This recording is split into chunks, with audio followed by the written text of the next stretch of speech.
আজকে বাড়িতে বসে ইউটিউবে ওই পুরোনো দিনের যে ওয়ার্ল্ড কাপের ম্যাচগুলো রয়েছে সেগুলো দেখছিলাম। তা দেখতে দেখতে 2006 সালের ওয়ার্ল্ড কাপ এর একটা খেলা আসলো, একটা ক্লিপিংস আসলো, ছোট্ট ক্লিপিংস, 1 মিনিট 19 1 মিনিট বা 1.5 মিনিটের মতন এরকম একটা ক্লিপিংস। তা সেখানে জিদানের একটা ক্লিপিংস ছিল। ক্লিপিংসটার নাম ছিল the day Zidane ended his player career, red card and loss in 2006 World Cup. আর তার নিচে লেখা ছিল, one of the greatest footballer ever, he really deserved better ending for his career. তা ওইটা দেখতে দেখতে মনে পড়ছিল যে 2000 ঠিক ওই ফাইনালে জিদানের হেডবাট এবং ওই রেড কার্ডের আগে পর্যন্ত মানে ধরেই নেওয়া হয়েছিল ফ্রান্স জিতে গেছে, যার মূল কেন্দ্রে ছিলেন জিদান এবং তার অবিশ্বাস্য স্বপ্নের ফর্ম। কিন্তু ওই ওই একটা ছোট্ট 2 সেকেন্ডের ঘটনা বা 5 বা 10 সেকেন্ডের ঘটনা পুরো ফুটবলের ইতিহাসটাই 2006 সালের জন্য পাল্টে দিয়েছিল। এবং তারপরে স্বাভাবিকভাবে জিদান প্লেয়ার হিসেবে প্রায় তারপরে শেষ পর্বে চলে এসেছিলেন। তার কিছুদিন পরেই হয়তো তিনি, সেটা ঠিক মনে নেই তার কবে ঠিক এক্স্যাক্টলি রিটায়ার করেছিলেন, কিন্তু তার সেই অবসর গ্রহণের পেছনে ওই ম্যাচটারই কথা বারবার উঠে আসে এখনো। তা এইটা যখন দেখলাম, তার সেই প্রসঙ্গে মনে পড়লো আরেকজন আমাদেরই ইন্ডিয়ার ক্রিকেট দলের এক অধিনায়কের কথা, মোহাম্মদ আজহারউদ্দিন। ছোটবেলায় আমার কাছে মোহাম্মদ আজহারউদ্দিন মানে স্বপ্নের নায়ক ছিলেন। তার মতন কাঁধ হেলিয়ে হাঁটার চেষ্টা করতাম। কিন্তু সেই মোহাম্মদ আজহারউদ্দিন 99টা টেস্ট খেলে অবসর নিতে বাধ্য হয়েছিলেন। অবসর নয়, তাকে নির্বাসিত করা হয়েছিল ক্রিকেট থেকে। ফলে 100টা টেস্ট আর তার খেলা হয়নি। তার কারণটা ছিল ক্রিকেট ব্যাটিংয়ে আজহারউদ্দিন জড়িয়ে পড়েছিলেন এবং সেই হিসেবে তাকে অনির্দিষ্টকালের জন্য ক্রিকেট থেকে নির্বাসিত করা হয়েছিল। এবার এই এতগুলো কথা বললাম, তার মূল দুটোর মধ্যে একটা মিল খুঁজে পাচ্ছিলাম নিজের চিন্তা এবং ওই 1.5 মিনিটের ক্লিপিংসটার মধ্যে, যে হেরে যাওয়া। এই যে হেরে যাওয়া এবং জিতে যাওয়া, এইটা তো আমাদের প্রত্যেকের জীবনেই আসে, বিভিন্ন সময়ে আসে। অনেক সময় অনেক হারকে সাময়িক বলে মনে হয়, আবার অনেক জয়কে সাময়িক বলে মনে হয়, আবার উল্টোটাও হয় যে অনেক জয়কে দীর্ঘস্থায়ী বলে মনে হয়, আবার অনেক হারকেও দীর্ঘস্থায়ী বলে মনে হয়। ফলে এই দুটো, কখন হারছি কখন জিতছি, হয়তো একই দিনে কোনো একটা জায়গায় জিতলাম, আবার কোনো একটা জায়গায় হারলাম। এভাবেই আস্তে আস্তে আমরা এগিয়ে যাই, এভাবেই আমাদের জীবনটা আস্তে আস্তে চলতে থাকে। তা বিভিন্ন সময়ে হেরে যাওয়া এবং জিতে যাওয়া নিয়ে, মানে যখন লেখাগুলো লিখেছিলাম তখন অবশ্যই এভাবে আসেনি, ওভাবে আসেও না কোনো থিম ভিত্তিক লেখা। কিন্তু 3টে লেখা খুঁজে পেলাম ফেসবুক থেকে, যেখানে ওই হেরে যাওয়াগুলো বা জিতে যাওয়াগুলো কিছুটা মনে হয়েছে যে কিছুটা সে লেখাগুলো ধরতে পেরেছে। অন্তত আমার কাছে পড়ে মনে হচ্ছিল। সেই 3টি লেখা আমি একটু পড়ে শোনাবো। আমি আবারও বলছি যে এই যে হেরে যাওয়া বা জিতে যাওয়া, এগুলো খুব সাময়িক ব্যাপার। আমরা কখন হারছি কখন জিতছি, বা আদেও হারছি কিনা বা আদেও জিতছি কিনা, সেটা সবই আপেক্ষিক এবং পুরোটাই পরিবেশের ওপর, পারিপার্শ্বিক অবস্থার উপরে নির্ভরশীল। কিন্তু ওই 3টে লেখা পড়তে পড়তে হঠাৎ করে মনে হচ্ছিল হয়তো ওই হেরে যাওয়া জিতে যাওয়া পরস্পরের সঙ্গে ওভারল্যাপ করে থাকে, এবং এই পরস্পরের সঙ্গে মিশে যাওয়া দুটো পরস্পর বিরোধী স্রোতের সম্মিলিত যোগফলটাই হলো গিয়ে জীবন। তা যাই হোক, আমার প্রথম লেখাটা একটু পড়ি। আসলে হেরে যাওয়া ভূখণ্ডগুলোও জীবন। সেই জীবনের সামনে দাঁড়িয়ে আমরা সকলেই কখনো মেঘনাদ। তোমার মনে আছে, ছোটবেলায় একবার বাড়ির সকলের সঙ্গে সমুদ্রে গিয়েছিলে। হোটেল থেকে বেরিয়ে সকলে সমুদ্রের উদ্দেশ্যে হাঁটছিলেন। কিন্তু তোমার ছোট্ট মনে তখন প্রশ্ন, সমুদ্র? সমুদ্র কোথায়? কোথায় ঢেউ? কি সকলে গম্ভীর হয়ে হাঁটছে, আর হাঁটছে তো হাঁটছেই। এসব যখন চলতে থাকছে মনে মনে, তখন একটা বাঁক এলো। বাঁকটা ঘুরলে আর তারপরই বালি, ঢেউ, আকাশ আর অনন্ত শূন্যতা। তার উপরে যখন জেনেছ জীবন বলতে শুধুই কতগুলো সংখ্যা বা বাড়ির মধ্যে সাজিয়ে রাখা কতগুলো নিষ্প্রাণ পালক, মুকুট, সংস্রব নয়, তখনও তোমার সামনে ওই সমুদ্র ধরা পড়েছে। কতদিন যখন জনরাশির মধ্যে দাঁড়িয়ে থেকেছ, যখন ক্লান্ত, বিধ্বস্ত, অপমানিত, খুঁজে পেতে চাইছো, নিজেকে পাচ্ছ না, আর ওই প্রতিটি না পারার মুহূর্তে কত অজস্র বার তোমার অবিচুয়ারি লেখা হচ্ছে, সেই প্রতিবার তুমি যেন এই সমুদ্রের সামনে এসে দাঁড়িয়েছো মনে মনে। তোমার দিকে ছুড়ে দেওয়া তীর, বুলেট, কুৎসিত আক্রমণের বাইরে নিজেকে বের করে এনে দেখেছো ওই অনন্ত।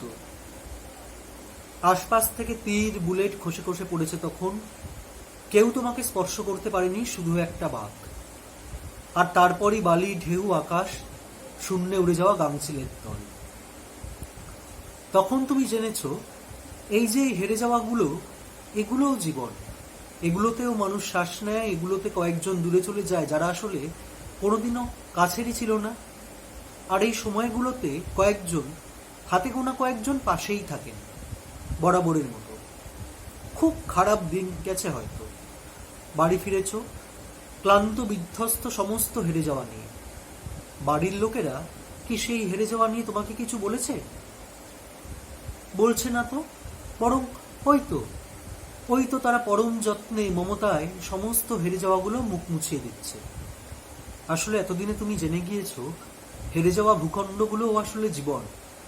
আর সেই ভূখণ্ডের সামনে দাঁড়ানো আমরা সকলেই কর্ণ, মেঘনাদ। তাই তুমি বিশ্বাস করো ভীষণভাবে, রোজ কি অসম যুদ্ধে, রোজ কি খাবার খুঁজতে বেরোই না আমরা অগণন, আমাদের বধ করবে জন্মায়নি এমন লক্ষণ। তাই আরো একবার সমুদ্রের সামনে এসে দাঁড়িয়েছ তুমি, আরো একবার সেই বিস্ময় তোমার চোখে মুখে, আরো একবার তুমি বুঝেছ এটা, এই সমস্তটুকুও জীবন। বাড়িতে রাখা ওই অজস্র অগুন্তি পালক মুকুটের মতো ক্ষতবিক্ষত এক মানুষকে ফের মাটি থেকে দাঁড় করানোটাও জীবনই। সে অবস্মরণীয় জীবনটুকু থাক, চলুক। বহুদিন আগে এক শব্দ ঈশ্বর যা লিখেছিলেন, সেই শঙ্খ ঘোষের লেখা আজ তোমার জন্য থাক, নক্ষত্রের আলোর মতো, না ফুরানো লড়াইয়ের মতো, জীবনের মতো থাক। যেন আমাদের সামনে কোথাও কোনো অপঘাত নেই, আর মৃত্যু নেই দিগন্ত অবধি। তোমার জন্মদিনে কি আর দেব, শুধু এই কথাটুকু ছাড়া যে কাল থেকে রোজই আমার জন্মদিন। আমার দ্বিতীয় লেখা এবার পড়ছি। হোচিমিনের হাতের লেখা দেখে চমকে উঠলেন সকলে। আরে, এটা কি করে সম্ভব? কয়েক মাস আগেই কুওমিন্টাংয়ে জেলবন্দি থাকাকালীন তার মৃত্যু সংবাদের খবর পেয়েছিলেন সতীর্থরা। বিষাদের সেই বলয় থেকে তখনও পুরোপুরি মুক্ত হতে পারেননি কমরেডরা। যতটা সম্ভব পূর্ণ মর্যাদায় নিখুঁতভাবে অন্ত্যেষ্টিক্রিয়াও সম্পন্ন হয়েছে। সমাধিকালীন ভাষণ রচনার ভারও দেওয়া হয়েছিল কমরেড ডংয়ের উপরে। কিন্তু তারপরেও এই লেখা কি করে সম্ভব? হস্তাক্ষর তো দেখে মনে হচ্ছে খুব একটা বেশি দিনেরও নয়। তাহলে কবিতাটাও তো সেই কমরেডদের কথাই বলছে। পর্বত চূড়াকে রাঙিয়ে চলেছে মেঘ, মেঘকে আলিঙ্গন করেছে পর্বত চূড়া, একা একা ঘুরি আর ছটফট করি আবেগে। দূর দক্ষিণের আকাশটাকে দেখি চিরে চিরে, বন্ধুদের কথাই ভেবে চলেছি আমি। হোচিমিনের সতীর্থরা বিস্মিত, চমকিত। কবিতাটি যেন অন্ধকারের মধ্যে জ্বলন্ত প্রদীপ। কিন্তু কেন হোর সতীর্থরা তার হাতে লেখা একটি কবিতা থেকে বিস্ময় বিমূঢ় হয়ে পড়লেন, তা বোঝার জন্য কয়েক মাস পিছিয়ে যেতে হবে অবশ্য। ঘটনার সূত্রপাত সেই কয়েক মাস আগে। 1942 সালের জুলাই মাসে হো সিদ্ধান্ত নিলেন চীনে যাবেন। তখন থেকেই নতুন নাম ব্যবহার করা শুরু করলেন। হো হলেন হোচিমিন।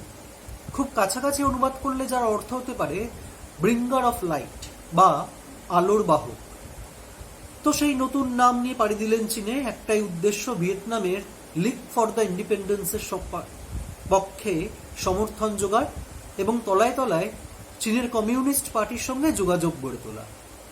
কিন্তু সীমান্ত পারের সঙ্গে সঙ্গেই বন্দী হলেন হোচিমিন। তারপরে সশ্রম কারাদণ্ড, অবশেষে কুওমিনটাংয়ে জেলে থাকাকালীনই তার মৃত্যু সংবাদ। কিন্তু সেই সংবাদের কয়েক মাস পরেই চীন থেকে একটি সংবাদপত্রের আগমন ভিয়েতনামে, এবং সেই সংবাদপত্রটি যে খামে মোড়া, সেই খামের কোণেই লেখা ছিল কবিতাটি। হোচিমিনের হস্তাক্ষর জলজল করছে, আর তাতেই বিস্মিত সতীর্থরা। অতঃপর ডাক পড়ল কমরেড ক্যাপের, যিনি হোর মৃত্যু সংবাদ বয়ে এনেছিলেন। কে তোমাকে বলেছিল হো মৃত? কেন? চীনের গভর্নর। কি বলেছিলেন? বলেছিলেন সৌলেউ সৌলেউ, যার অনুবাদ করলে দাঁড়ায় অলরেডি ডেড। হায় ভগবান, আরে উচ্চারণটা শুনতে ভুল হয়েছে তোমার। গভর্নর নিশ্চয়ই বলেছিলেন চৌলেউ চৌলেউ, যার মানে হলো ভেরি ফিট। তার মানে জীবিত রয়েছেন, হোচিমিন মরেননি। উল্লাসে ফেটে পড়লেন সতীর্থরা। জীবনের বার্তা বয়ে আনা কবিতার সামনে নতজানু হয়ে পড়লেন তারা। মৃত্যু পেরিয়ে যে কবিতা সামনে এসে দাঁড়ায়, তার সামনে তো নতজানু হতে হয়েছে আমরণ সভ্যতাকে বারবার। কবিতার জলে জীবনের ছায়া পড়ে, নাকি জীবনের জলের কবিতার? উত্তর খুঁজছে সভ্যতা। বাড়ির সামনের পাঁচিলে হঠাৎ করেই একটা বটগাছ জন্মেছে, বড় হয়নি, মানে বড় হতে দেয়া হয়নি। সবে নিজের পাতার শিকড় মেলা শুরু করেছে। শিকড়ের চাপে পাঁচিলে একটা সূক্ষ্ম ফাটল তৈরি হয়েছে। মাস দুই আগে মা গাছ কাটার লোককে ডেকে ডালপালাও ছেটে দিতে বলেছিলেন, যাতে আর বটগাছটি বাড়তে না পারে। কিন্তু আজ সকালে দেখি আবার কোথা থেকে যেন নতুন পাতা জন্মেছে, আর পাঁচিলের ফাটলটা আগের থেকে বেড়েছে।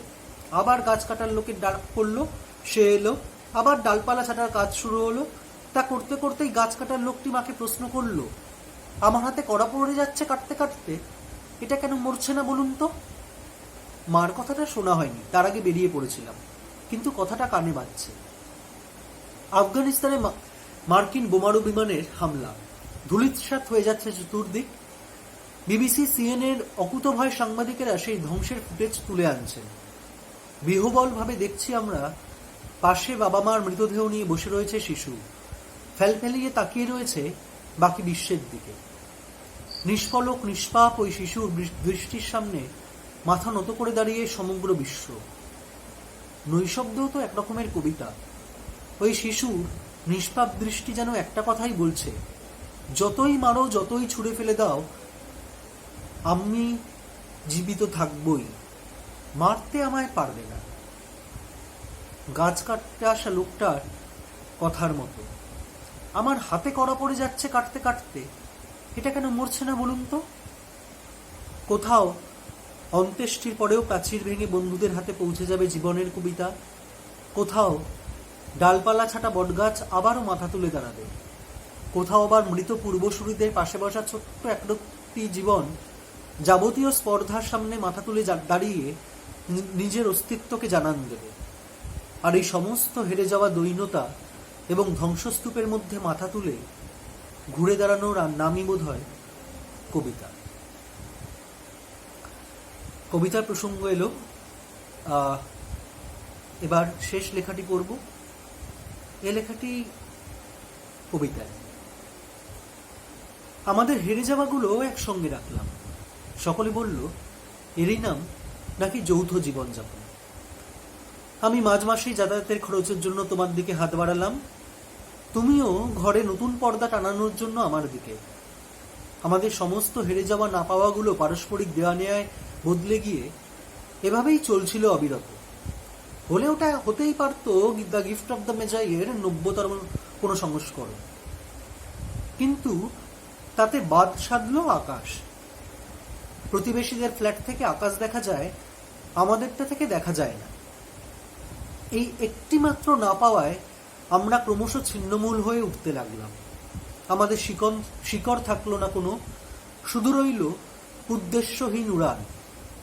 আমরা উঠতে লাগলাম আলাদা আলাদা ভাবে। তুমি রইলে আকাশের এক প্রান্তে, আর একদম বিপরীত প্রান্তে আমি।